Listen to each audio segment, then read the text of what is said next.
Hello, boys and girls, and welcome to another story time with Mr. Prance. Today we're going to be looking at the story Bin Chicken by Kate and Joel Temple. All right, let's have a look at our story today. In an ancient land many moons ago, where pharaohs rule and palm trees grow, lived a sacred bird with feathers all white, an elegant beak, and wings of a kite.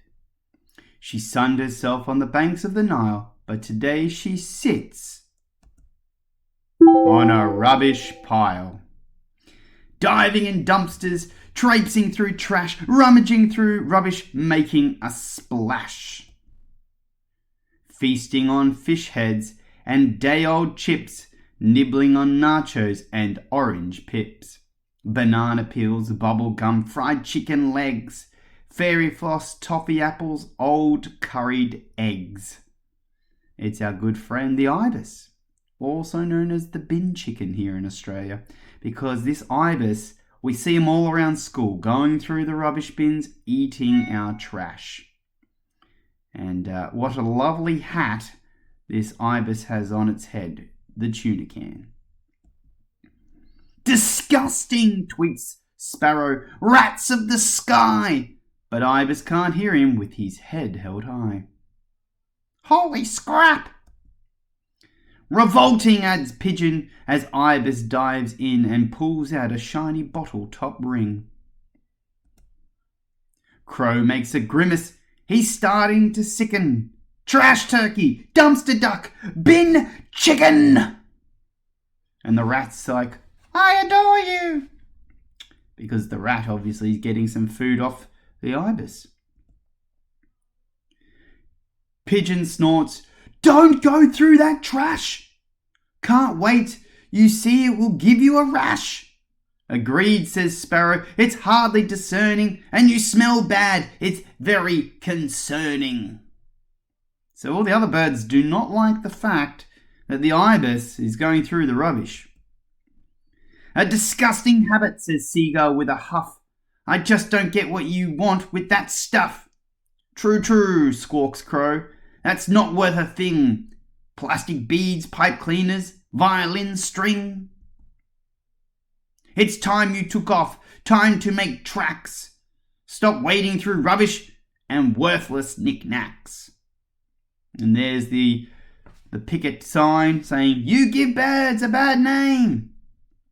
Obviously, these birds have had enough. They do not want the ibis being all smelling, going through the rubbish. So buzz off, get out. You heard us scram. It's embarrassing and you smell like old ham. It's been horrible knowing you. Eat more bin chickens. Shoo. Ibis isn't ruffled.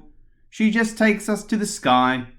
The stench from her wings is her only reply.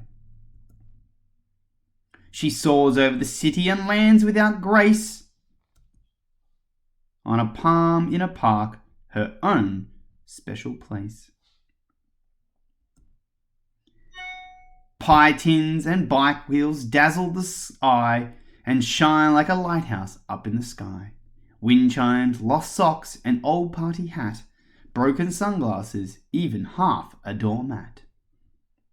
At the heart of this nest in a dirty old town are soft fluffy chicks all covered in down. Oh, I think we're going to find that bin chicken has made a nest and is having some babies. Ibis flutters her feathers and flaps her wings loudly. She holds her head up as she says to them proudly, we've learned how to thrive in stormwater drains, at bus stops and car parks and narrow back lanes. These long bony feet, once made for wading, now make fine stilts for garbage bin raiding.